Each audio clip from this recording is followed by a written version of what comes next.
Why can't Manchester United sell players? Like, one of the major issues that United have faced for years, actually, for as long as I can remember, Manchester United have never sold a player where you go, wow, that was good.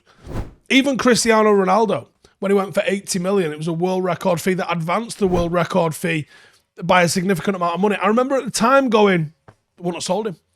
Not for that money. Now, I know there's more goes into it than that, and I know that Cristiano's desire at the time was that he wanted to go. But still, 80 million for him at the time was an absolute bargain. When he went on to go and achieve what he achieved at Real Madrid, it was proven to be an absolute bargain. And one of the things that annoys me the most about Manchester United is you see players from other clubs and they go for a decent amount of money. And then you see United selling our fringe players and our academy players. Manchester United academy players, by the way, who, when they fail at Manchester United, generally go on and have a very good career elsewhere. When you look at the likes of Phil Bardsley and Danny Simpson and Johnny Evans and Danny Drinkwater and Danny Welbeck even, and countless others, they've gone and become solid Premier League players that are an absolute asset to whatever side it is that they go through. And that's lads who've come in, Welbeck aside maybe, and not really made a huge impact in the first team.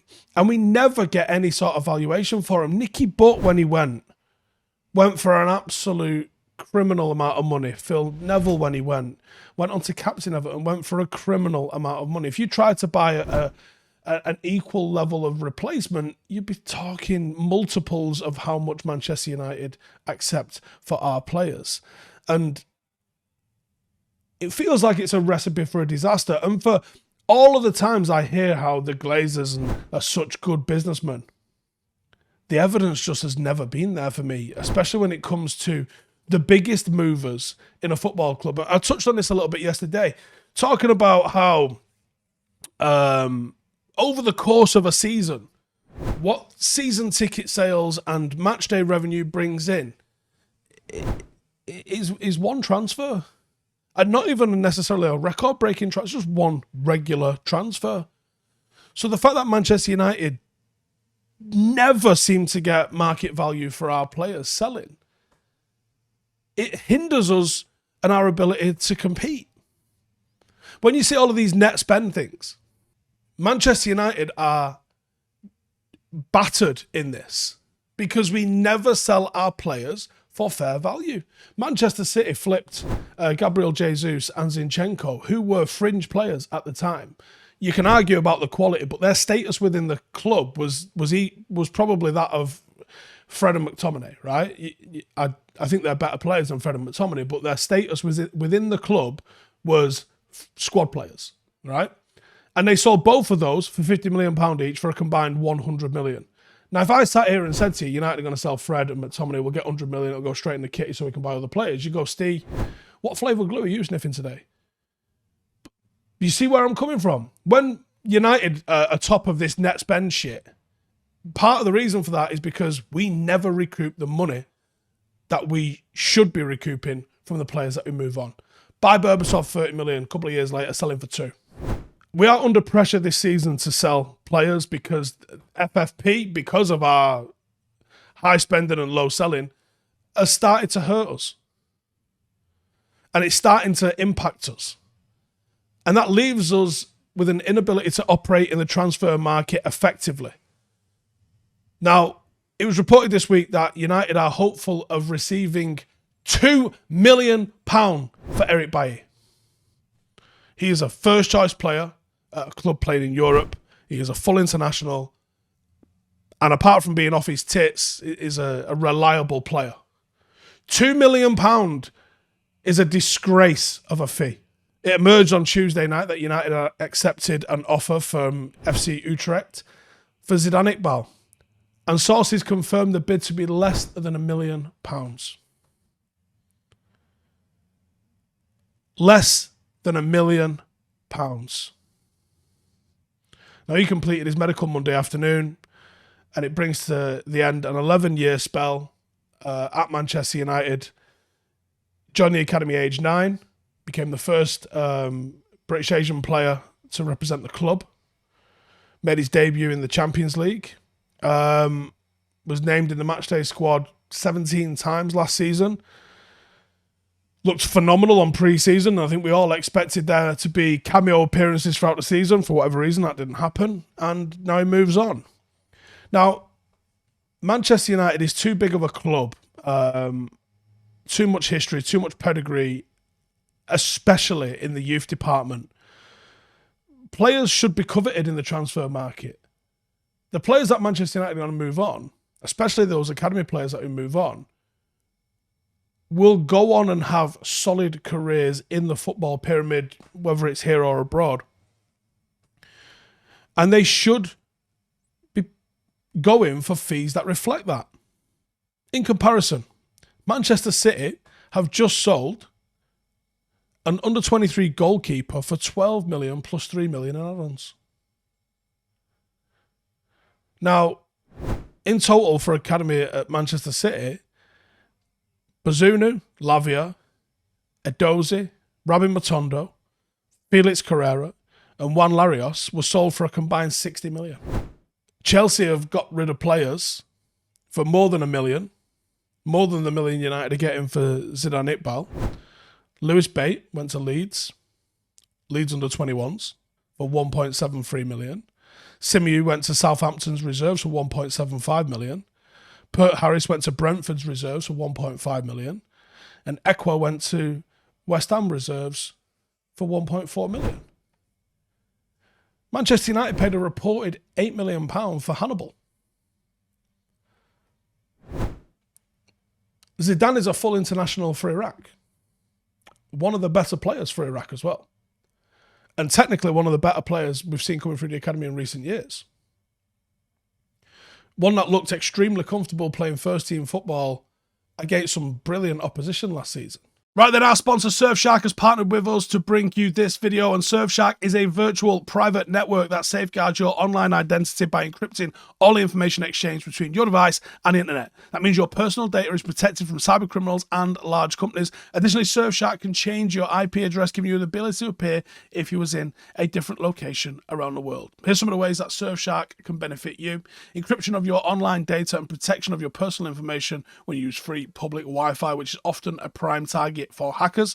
Masking of your IP address to keep your city, country, and download history private. Surfshark doesn't track, monitor, or store your online activities. And changing of your virtual location to access content that might not be available in your region, such as BBC, iPlayer, and things like that.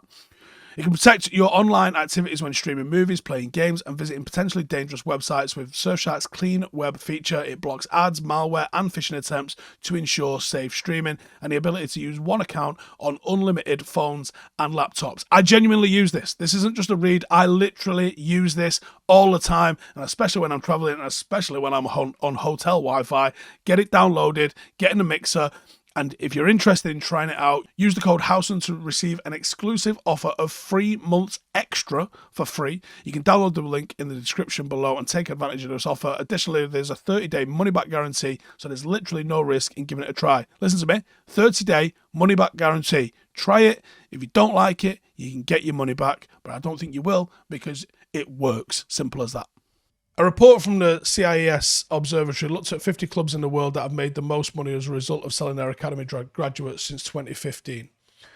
Players need to be at the club for 3 years between the age of 15 and 21, and it shows Premier League's sides among the best in the world at developing young talent.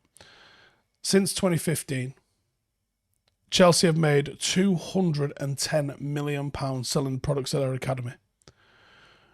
United, well, we just snuck into the list in 49th place with 60 million. This was prior to the sale of James Garner. United are making less than the likes of Aston Villa and Leicester when it comes to selling their academy products. Not selling players, academy products. Now, I know within the world of football, whatever your thoughts on anything, the education you get at Manchester United is still one of the top finishing schools in the world for academy players. Factually. Now, whether or not we've brought through Ballon d'Or candidates on a regular basis or not, up until a couple of years ago, the top 3 producing academies in world football for international players and players getting minutes in top flight football across the top 5 leagues in Europe were Ajax, Barcelona, and Manchester United. That was up until a couple of years ago. That was accurate. I'm not 100% sure where it is now. I think Chelsea's got to be in there because of how they churn out their players. It is criminal negligence and another sign how poorly run this football club is that we get nothing for our players. And you say, oh, who gives a shit? You want the superstar players? You can't afford to buy them because you're not making a profit on the other end selling your academy graduates. And when you see Liverpool have flipped some players for some mad money. Nico Williams left Liverpool and went to Nottingham Forest for £17.5 million, aged 21. Ryan Brewster left Liverpool, went to Sheffield United. I'm not even sure he scored. Did he go a whole Premier League season without scoring? £23.5 million they paid for him. Like, there's 40 million recouped. There's a squad signing. There would have been a Kim Min-jae level signing. So you say you don't care about it. You're wrong. You're wrong to not care about it. These things are what makes Manchester United competitive on the front end. This 210 million is why Chelsea have been able to go buck wild in the transfer market the last couple of seasons, the last couple of years under Todd Boehly. Because while they're selling on one end, they're spending on the other. And Manchester United are spending, but we're not managing to recoup anywhere near enough for some of the failures that we've had. We're probably going to take a 40, maybe £50 million hit on Harry Maguire. If we sold Wan-Bissaka today, how much are we getting for him? It will not be 50 million. When it comes to sell some of our academy graduates, £250,000 for full Wales international Dylan Levitt. And you see the likes of Ryan Brewster going for that. £23.5 million. United are getting mugged. Now, someone needs to take the blame for this. Is it Ed Woodward? Is it currently Richard Arnold? Is it John Murtough? Is it the Glazers? Is it the fact that Manchester United have not appointed an experienced director of football? What's Paul Mitchell up to nowadays? Get on the phone and find out. This is a man who gets fair value for players and goes and identifies incredible talent and gets it at a good price. One of the main gripes in the transfer window with Manchester United, and we're seeing it potentially at the moment with Mason Mount. United ring up. We did it with Harry Maguire. We like Harry Maguire. Give you 50 mil. Leicester went, no, 80. And then we argue about it all summer and pay the first fee that they told us 3 months ago. And at the same time, whenever we go to sell a player, we get mugged. It matters. When it comes to balancing the books and being able to spend and compete at the top level, you have to be able to get good value for money for your players. And Manchester United are fucking terrible at it. That's it. David Beckham's sale to Real Madrid in 2003, sometimes listed as 32 million, but it was 25 million, is the 4th highest fee this club has ever received. It was 20 years ago. And even that was a robbery at the time. Hey, thank you for watching the video. If you are new around these parts, then don't forget to subscribe. My channel is proudly supported by my community on Patreon. If you'd like to get a little bit of extra content, a Discord group, meetups, five-a-side games, weekly podcasts, behind the scenes, and even an occasional bit of transfer news as and when I get it, then for the price of a pint, you can show your appreciation for the content that we make and get some goodies for doing so as well. Check the link in the description or click the button right here. You'll also find all of my socials here too if you want to follow me on any of those platforms. Nice one.